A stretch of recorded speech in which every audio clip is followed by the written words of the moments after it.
जब ये स्टार्ट किया तो कैसे आपके मन में ख्याल आया कि नहीं त्राल में ऐसा कुछ करना है? एक्चुअली मैं काफ़ी सालों से, मैं बताऊंगा आपको, तब मैं 8th क्लास में था जब मतलब मार्शल आर्ट्स के साथ मेरा मतलब काफ़ी सालों से मैंने सीखा था। 2000 फिर काफ़ी टाइम मैंने लीव किया और उसके बाद मैं फिर से एक बार आ गया। कौन कौन सी गेम आप यहाँ पे बच्चों को सिखाते हो? स्टार्ट में तो कोई ऐसे गेम नहीं सिखाते हम। पहले हम देखते हैं कि बच्चे में उसमें कैपेसिटी, मतलब वो कौन सी गेम सीखना चाहता है। तो ऐसे बाय फोर्स हम नहीं किसी पर्टिकुलर गेम के लिए तैयार नहीं करते कि आपको यही गेम करना है। तो उसकी फेवरेट जो गेम होगी, एक बच्चा प्रैक्टिस फिट तो रहेगा, मेंटली फिजिकली फिट रहेगा और इसके साथ साथ इसको फ्यूचर में रोज़गार, इसके वसादत से रोज़गार भी मिलेगा। खेल कूद की अगर हम बात करेंगे, खेल कूद में आजकल बच्चे मसरूफ़ नज़र आ रहे हैं। जिस तरीके से अगर हम सब्ज़ त्राल की बात करेंगे तो यहाँ पर भी बच्चे खेल कूद में मसरूफ़ है। तो इस हवाले से आज हमने मुनासिब जाना कि यहाँ पर हमारे साथ भाई हमारे साथ जुड़ चुके हैं जिसका नाम है फैरोज़ अहमद भाट, जो कि लोडो जागीर से ताल्लुक़ रखता है। इसने यहाँ पर एक एकेडमी चालू की है, तो इस हवाले से हम इनके साथ बात करेंगे कि इसने कब ये एकेडमी शुरू की और किस तरीके से, अगर हम 2016-17 की 18 की बात करेंगे, त्राल सब ज़िले में खेल कूद का उतना रुझान नहीं था कि जितना आज हम देख रहे हैं। चूँकि अगर हम इस 2-3 साल पहले बात करेंगे त्राल की, तो यहाँ पर इंडोर स्टेडियम भी नहीं था। चूँकि अगर हम आज देखेंगे, आज यहाँ पर इंडोर स्टेडियम भी मौजूद है। और इसी के साथ साथ जिस तरीके से फैरोज़ ने यहाँ पर एक एकेडमी शुरू किया है, बच्चों को खेल की और रजू किया है, तो सारा कुछ ये जो इसकी जर्नी जो है, इसी से हम जानेंगे कि किस तरीके से इसने एकेडमी शुरू की है। फैरोज़ साहब, सबसे पहले आपका खैर मकदम है। जी, आपका बहुत बहुत शुक्रिया। फैरोज़ साहब, आप बताइए कि आपने एकेडमी जो है त्राल सब ज़िले में कब शुरू की, और अगर हम उस वक्त की बात करेंगे, उस वक्त आपके एकेडमी में कितने बच्चे आए थे? ये एक्चुअली हमने इससे पहले जो हमारा ब्रांच था, लीनियर नेशनल स्पोर्ट्स एकेडमी के 3 ब्रांच है। सबसे पहले मैंने अपने गाँव से स्टार्ट किया था, तब हमारे पास 4-5 बच्चे थे। फिर उसके बाद में जब हम वहाँ पे 2-3 साल के बाद फिर हमने यहाँ पे एक ब्रांच स्टार्ट किया, लीनियर नेशनल स्पोर्ट्स एकेडमी का।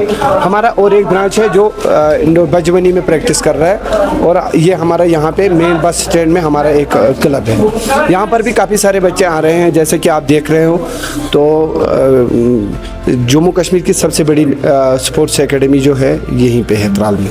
तो जिस तरीके से सबसे पहले आपने जब ये स्टार्ट किया तो कैसे आपके मन में ख्याल आया कि नहीं त्राल में ऐसा कुछ करना है? जी एक्चुअली मैं काफ़ी सालों से, मैं बताऊंगा आपको, तब मैं 8th क्लास में था जब मतलब मार्शल आर्ट्स के साथ मेरा मतलब काफ़ी सालों से मैंने सीखा था। 2000 फिर काफ़ी टाइम मैंने लीव किया और उसके बाद मैं फिर से एक बार आ गया। तो जब सरकार की तरफ से स्पोर्ट्स पॉलिसीज़ बनी, बच्चों को काफ़ी सारा फ़ायदा आने लगा, तो फिर मैं एक बार आ गया वापस।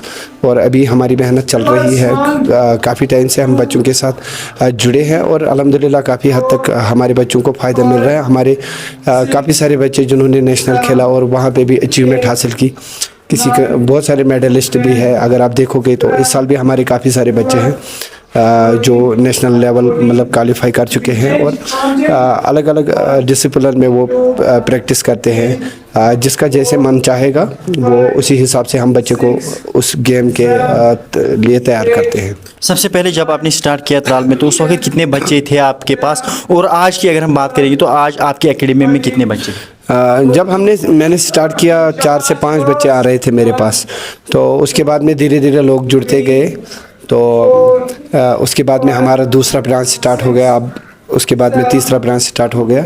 तो और मेहनत करा, हमारे काफ़ी सारे बच्चे जो है अल्हम्दुलिल्लाह मतलब उसमें काफ़ी बच्चे जो है कोई भी पैड की डिग्री की हुई है और काफ़ी महारत भी रखते हैं। और NIS के लिए भी कुछ बच्चे प्रिपरेशन कर रहे हैं। तो आने वाले दिनों में हम इसके और ब्रांचेस होंगे लीनियर नेशनल स्पोर्ट्स एकेडमी के, और फ्यूचर में हम चाहेंगे कि इसे आगे जाए, श्रीनगर में या बाकी किसी और जगह पे जाए। तो चल रहा है अभी हमारे पास कोई 100 से ज़्यादा बच्चे होंगे अभी जो प्रैक्टिस कर रहे हैं, जिसमें बॉयज़ एंड गर्ल्स है और ऑल एज ग्रुप है। तो ज़्यादातर हम फोकस छोटे बच्चों पे ही करते हैं, क्योंकि स्टार्टिंग से जो एक रहता है कि बच्चे के अंदर जो चीज़ें डेवलप होती है, जैसे स्टेमिना, फ्लेक्सिबिलिटी, बाकी सारी चीज़ें, तो बच्चों में ही ज़्यादा हमें आसान लगता है कि उसको ट्रेन करने में ज़्यादा दिक्कत नहीं आती है। तो जैसे जैसे आप बड़े होते जाते हो, आपकी फिर और बहुत सारी फ्लेक्सिबिलिटी में रुकावट आ जाती है, आपकी स्टेमिना में फ़र्क आ जाती है, और जो कंपटीशन का लेवल है, मतलब मैं इंडिया की अलग स्टेटों की बात करूंगा, तो उसके लिए बच्चे को तैयार करना काफ़ी सालों तक उसको तैयार करना पड़ता है, तब जाकर वो किसी प्लेटफार्म पे अपनी परफॉर्मेंस दे सकता है। कौन कौन सी गेम आप यहाँ पे बच्चों को सिखाते हो? स्टार्ट में तो कोई ऐसे गेम नहीं सिखाते हम। पहले हम देखते हैं कि बच्चे में उसमें कैपेसिटी, मतलब वो कौन सी गेम सीखना चाहता है। तो ऐसे बाय फोर्स हम नहीं किसी पर्टिकुलर गेम के लिए तैयार नहीं करते कि आपको यही गेम करना है, तो उसकी फेवरेट जो गेम होगी। हाँ, सिर्फ कुछ गेम्स जो है जिनके साथ हमारा कोई कनेक्शन नहीं है, उनके साथ हम बच्चे को तैयार नहीं करते। जैसे मैं खो खो की बात करूँगा, कबड्डी की बात करूँगा, वॉलीबॉल, हॉकी और ख़ास तौर से क्रिकेट हम बच्चों को नहीं सिखाते हैं। तो उसके पीछे कोई बैकग्राउंड है, मैं आपको बताऊंगा, अभी उतना टाइम नहीं है, लेकिन अभी के लिए मैं बस इतना बताऊंगा कि क्रिकेट हर जगह पे है और उसका कोई फ्यूचर नहीं है हमारे यहाँ जम्मू कश्मीर में बच्चों का। तो वो 150 करोड़ पॉपुलेशन में आप किसी बच्चे को फिर आगे तक ले जाओगे। तो और भी इतने सारे स्पोर्ट्स हैं जिनमें बच्चे काफ़ी इंटरेस्ट दिखा रहे हैं, तो वो आसानी से मतलब उस लेवल तक पहुँच भी सकते हैं। तो क्रिकेट हमारे लिए बहुत नामुमकिन सी बात है, तो इसलिए हम बच्चे को क्रिकेट के लिए नहीं करते। तो ज़्यादातर बच्चे किस में शौक रखते हैं, किस गेम में शौक रखते हैं? सारे बच्चे क्रिकेट और वॉलीबॉल में या खो खो में, ऐसे गेमों में रखते हैं। ये इंडिया के नहीं, पूरे वर्ल्ड में जो मोस्ट पॉपुलर स्पोर्ट्स इनको कहेंगे। तो इसमें जिसमें ज़्यादा लोग इंटरेस्ट दिखाएंगे, ऑब्वियसली उसमें उतना कंपटीशन होगा। तो अगर आप क्रिकेट की बात करेंगे तो आपने पूरे हिस्ट्री में आप छान मार के दीजिए हमारे जम्मू कश्मीर से कितने प्लेयर्स आज तक इंटरनेशनल में परफॉर्म कर चुके हैं, तो वो मुझे आपको बताने की ज़रूरत नहीं पड़ेगी। अब जिस चीज़ के पीछे करोड़ों लोग लगे हुए हैं, तो उसका जो ट्रेनिंग का लेवल होगा, बाकी सारी चीज़ें हैं, तो वो बहुत मुश्किल है। तो बाकी हमारे यहाँ मार्शल आर्ट्स, ज़्यादातर हम मार्शल आर्ट्स ही सिखाते हैं, तो इसी पे हमारा हम मेहनत करते हैं। तो आपकी एकेडमी से अगर हम जानेंगे कि कितने बच्चे अभी तक नेशनल या इंटरनेशनल लेवल पे चले गए? अगर नेशनल लेवल की बात करें तो मैं समझता हूँ 2018 से अब तक सबसे ज़्यादा नेशनल प्लेयर जो है हमारे दिल्ली नेशनल स्पोर्ट्स एकेडमी से है। पूरे जम्मू कश्मीर की मैं बात कर रहा हूँ, मैं मतलब किसी डिस्ट्रिक्ट की बात नहीं कर रहा हूँ, मैं बोलता हूँ पूरे जम्मू कश्मीर में सबसे ज़्यादा नेशनल प्लेयर जो है हमारे दिल्ली नेशनल स्पोर्ट्स के एकेडमी के हैं। और काफ़ी सारे बच्चे हैं, अभी आप यहाँ पे देखोगे कोई 3 बार गया है नेशनल, कोई 4 बार गया है, कोई 5 बार। तो अब हम बड़े अटेम्प्ट कर रहे हैं, मतलब जैसे कि नेशनल हमारे लिए बच्चे के लिए, अब वो उससे इंटरनेशनल लेवल के लिए प्रिपरेशन कर रहे हैं, साउथ एशियन गेम्स के लिए प्रिपरेशन कर रहे हैं, ओलंपिक्स के लिए प्रिपरेशन कर रहे हैं। तो हमारी कोशिश रहती है, इसके लिए हम जगह जगह से बाहर से भी कभी कभी ट्रेनर्स को मंगवाते हैं जहाँ पे इनको ज़रूरत पड़ती है, तो उसी हिसाब से। तो और पेरेंट्स भी काफ़ी सारे सपोर्ट दिखाते हैं, पहले ऐसा नहीं था, अब पेरेंट्स भी उनको समझ में भी आ गया है इसका गेम का अपना एक फ्यूचर है एज अ स्पोर्ट्स। इसके मतलब आगे जाके आप फिटनेस के लिए नहीं, अब ये रोज़गार के लिए बच्चे आते हैं। पहले फिटनेस के लिए आते थे, अब रोज़गार के लिए। अब एक बच्चा प्रैक्टिस फिट तो रहेगा, मेंटली फिजिकली फिट रहेगा, और इसके साथ साथ इसको फ्यूचर में रोज़गार, इसके वसादत से रोज़गार भी मिलेगा। हमें पता है कि आपने काफ़ी मेहनत की यहाँ सब ज़िला त्राल में, तो आप मुझे बताएं कि कितने ट्रेनर हैं आपके पास जो अभी बच्चों को कुछ गेम वगैरह सिखाते हैं? हमारे पास जितने भी ट्रेनर हैं सबको मैंने ही ट्रेन किया है, लेकिन इसमें उन्होंने कुछ और मतलब डिसिप्लिन में मेहनत की, और कुछ लोग बाहर गए, उनके वो सब मिला के कुल मिलाकर देखा जाए तो बहुत सारे स्पोर्ट्स में हमारे जो बड़े बच्चे हैं, सीनियर जिनको मैं कहूँगा काफ़ी सालों से मेहनत कर रहे हैं, तो वो भी इन बच्चों पे ही लगे हुए हैं, वो भी इन पे मेहनत कर रहे हैं। हमारी मेहनत और जारी रहेगी, जहाँ जहाँ पे हमें लगेगा कि यहाँ पे कमी है, बच्चे को और ट्रेनिंग की ज़रूरत है।